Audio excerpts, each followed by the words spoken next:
I'm happy to have two guests on the show right now. We got Vince Acevedo and Yes. Miss Nikki. Welcome back to the broadcast. Thanks for having me. What have you guys been up to?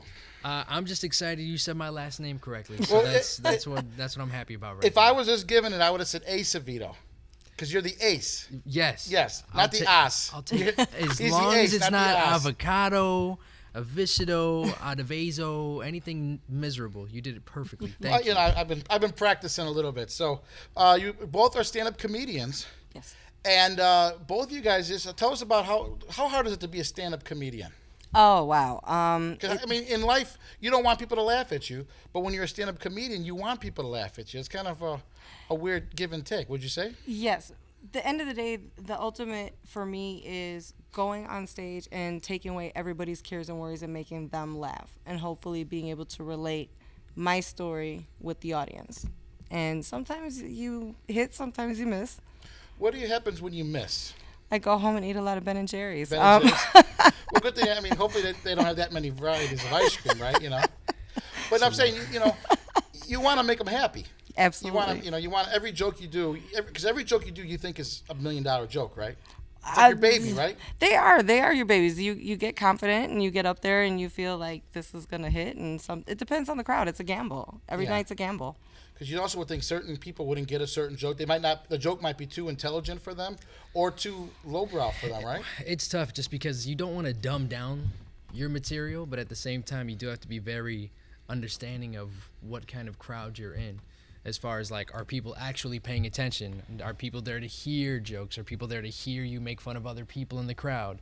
Are people even really, with you the entire night? Are they tired? So you have to gauge the crowd, and from there you get to kind of decide how you want to go with your comedy. But it is tough. I mean, Nikki's been doing it for 4 years now. Yes, 4 almost years. 5 years. I've been doing it for 9 years, and I started when I was 20, and it still seems like no matter how much material you come up with, there's no letting up. Like, you have to sneak in a new joke here or there, and it can be very tiresome. And a lot of people, they don't understand that is a tiring situation. You mentioned reading the crowd. How long you think usually takes to read a crowd? It should only take you a couple minutes, if that.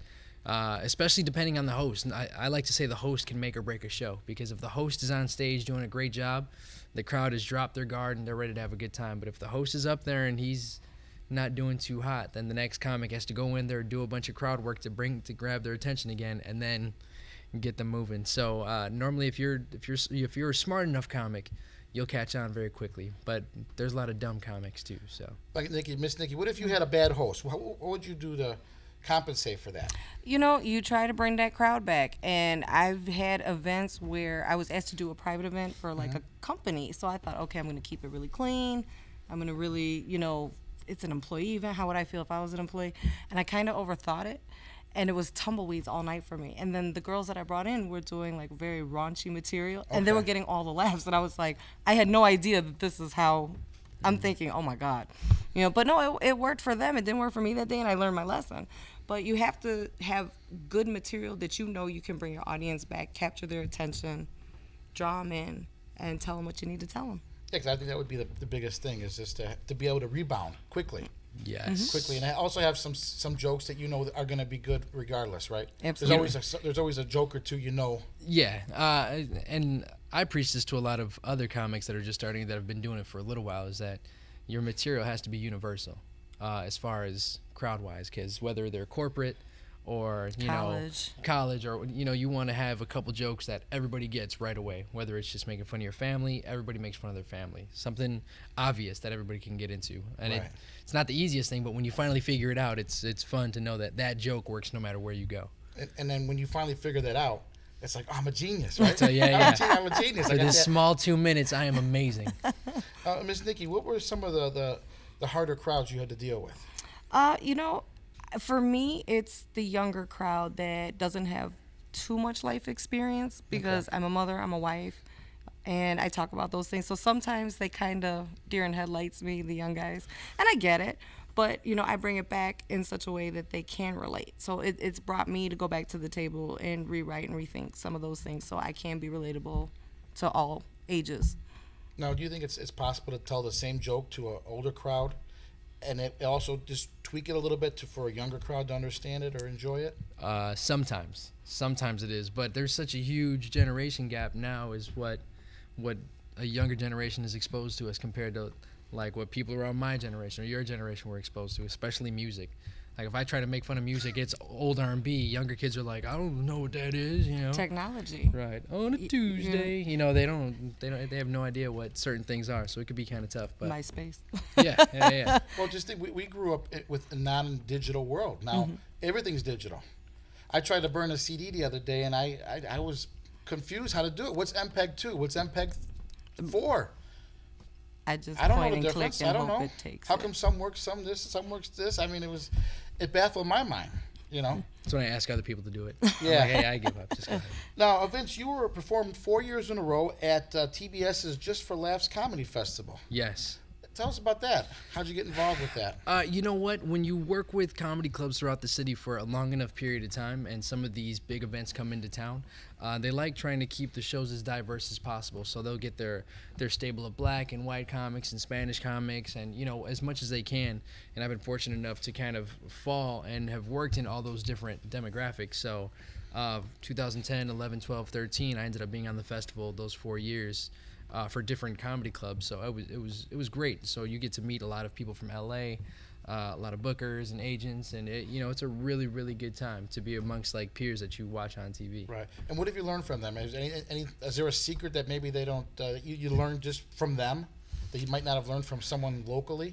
For them, I think it's a really big obsession. It's either you're gonna be totally obsessed by your craft, or you're not. Yeah. And it's tough to find a happy medium, because you see people that are obsessed with it and you're like, this guy fell off the edge of the world because he was too into it. He got all weird, and then it's tough because some people make it and then they don't make it, or they make it and then they fall, and unfortunately some people pass away, like Robin Williams, because they're obsessed with it, and you're like, all right, well, what are we supposed to do? I'm just going to keep telling jokes and hope that I don't lose my mind. Yeah. Now, Miss Nikki, you've met some headliners from out of state, Yes. right? Yes. How do you think they react to the comedy, opposed to like local comedians also? Everybody, this one thing I can say is everybody that I have met has been truly great. They have been very personable, very humble. I was able to have conversations with them, not just, hey, how are you? Can I take a picture? It was great to get the pearls of wisdom that I could from them, because at the end of the day, everybody's journey in comedy is different. Vince's road is obviously different from mine. Right. Where I want to go with it, where he wants to go with it. Everybody else in the city wants to go with it. Right. And I think once you have in focus what you want to do and where you want to go with it, you keep that focus in mind, and you can't fail. But I've been very blessed that everybody that I have met has, always lent me a helping hand, given me a lot of good advice. Is there any advice that sticks out that you can think of right now off the top of your head? Enjoy the nights that you bomb. Enjoy the nights you bomb. Yeah, because that's what makes you, recuperate and go back out there. Because if every night's a good night, then you're like, well, where's HBO and TMZ? Why is my paparazzi not following me? Where's my car? I would hate to. No, but it's true. It brings you back down to. No, thank you. You'd rather not bomb. I would rather. No, I would not. rather not. I'd rather play in traffic than But you embrace it and learn from it. Absolutely. It keeps you grounded. It Yeah. keeps you grounded. Opposed like some people who hit it every night, they're going to think that there's something, and obviously maybe they're not something yet. Yeah. Right? I mean, it's tough, too, because once you start performing in front of people and you get those initial laughs, that's all you ever want to hear after that. So the moment you don't get those laughs, everything is a huge disappointment, which is why I'd rather play in front of traffic than ever embrace the bomb, because a bomb to me means death. So When I first heard that, trust me, I was like, what? But I thought about it, and I was like, well, I'm going to ask kind you of who said that grounded. to you early, after the show. Let me see what weirdo that was. Vince, you were on Bill Bellamy's television show, Who's Got Jokes? Yes. Who's Got Jokes? Well, Now, obviously you did. For a very small amount of time on that TV show. 3 seasons, right? I was on the third season. Yeah, Right, season 3. Which is interesting because I think I was only 2 years into stand-up when I ended up getting booked for that show, and it was my first time actually seeing everything on a really large scale. But then you you start to see when you first start doing stand-up, it's just for fun. Then you see like behind the scenes and the politics and the craziness behind it, and you're like, this isn't as fun as I thought it was. Would you say a lot of it, if not most of it's politics? Yes. It's all about who you like and I would say, who likes who? I would say 80 to 90% is all. It's never how fun you are. It's who you know all the time. Yeah. All the time. And you know Martin Lawrence. I worked with him at his show here in Chicago back in 2010. He has a show called First Amendment. Okay. And I won a competition to be one of the opening acts for the show, which was great. And he came out, was very nice to everybody, had a really good time. So that was a pretty big, memorable moment for myself. And he's a little short guy, right? Very. Yeah, he looks short on TV. So if they look short on TV, you know they got to be short in person, right? It was ridiculous when I actually like, towered over him. And I'm only 5'10", 5'11" on a good day. So that made me feel nice. Yeah. Taller than a black guy. I'll take it. Okay. Well, how tall? Not how tall, but what was his personality like? He's very laid back. Yeah. Yeah. I've started to notice that some of the comics who do the most stuff or are the most energetic on stage normally are very kind of like on their own. They're more like hermits. They're really not too out there because they save it all for when they hit the stage. And I don't think a lot of people understand that. It's a huge. You flip a switch when you're about to perform, and when you get off stage, you turn it back off. Yeah. For the most part, there's some guys who just don't turn it off, and you want to kill them. Right. You guys were both born and raised in Chicago, right? Yes. What is Chicago comedy different than the rest of like America? I don't know. I think we've just got tougher skin. I think our comedy, so many people have been so successful from Chicago. And I don't know if it's the upbringing of the Midwest. I don't know if it's a family thing. But it's so real, everything that they're talking about. It's, it's not something absurd or too far-fetched. Yeah. And Chicago crowds are very unforgiving. Yes. Yeah. Yeah, so you have to, if you're willing to throw yourself in front of the firing line, you better be ready for the consequences. So a lot of Chicago comics that do make it's because we're brought up in this very rough kind of scene where it's like you're either going to get praised or you're going to get booed, and nobody wants to get booed. I've actually heard of famous comedians who are not from Chicago. When they come here, it's like if they don't hit certain stages, like they feel like they haven't made it. Oh yeah, not at all. Yeah. Now, how was, you said a rough crowd? How was like playing with a college, like a college town? A lot of comedians go to college towns and play. How are college kids at a comedy night? Colleges are a little bit more forgiving because the college kids are there to have a good time. They're there to party, you know. So it could be a silly joke and they'll still kind of go with it. When I'm talking about rough crowds, I mean like comedy clubs that are rough crowds. Like if they pay $20 for a seat, then they want $20 worth of like nonstop laughs. And if you give them only $6-7 worth, they're gonna tear you up. And I've seen comics get booed off stage, and I swore I'd never embrace it. Something so about in said the that city. To you, I'm going after them. Something about in the city though, I've noticed like North Side clubs as opposed to South Side clubs. It's like if you don't bring it the minute you hit that stage, especially like Watra jokes and like forget it. You better be walking out there funny. In North Side, it's a little more forgiving, I feel. Okay. Yeah. And the suburbs are a little more forgiving. A little bit more relaxed. Yes. They're there. They're there for. They know it's gonna be funny. Yeah. They just want to enjoy their evening. They're there for the setting, and it also depends on who they grew up watching. Like I assume Southside area is brought up watching people like Martin Lawrence and Eddie Bernie Murphy. Mac. Bernie Mac. So they're used to that kind of quick, in your face, kind of punchy material. And you know, you think of Northside crowds, and you're thinking more like George Carlin. You know, not just white comics, but you know, obviously more intellectual. Yeah. So it really just depends on where you are, but you still gotta go out there swinging for them. So. Cool. And you got an event coming up, right? I do. I actually I started doing a charity basketball game. Charity basketball. Charity basketball. Cool. It's the first time you'll ever see Puerto Ricans playing basketball. trying to look good while doing it. It's a toy drive that I set up. This is actually our 7th year. What it is a charity basketball game. I get a bunch of comedians, sponsors, and promoters of my shows. We all get together, have a full 4-quarter game at Northeastern University. Okay. And we have volunteers where they do mini games as if you're at a Bulls game. You know, so you'll drag some people out of the crowd for these little mini games. There's little side prizes. We have raffles that we give out.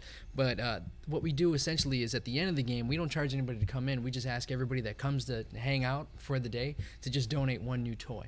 Oh, okay. And by the end of the game, we take all those toys and we drop them off at nonprofits, hospitals, schools. Oh, great.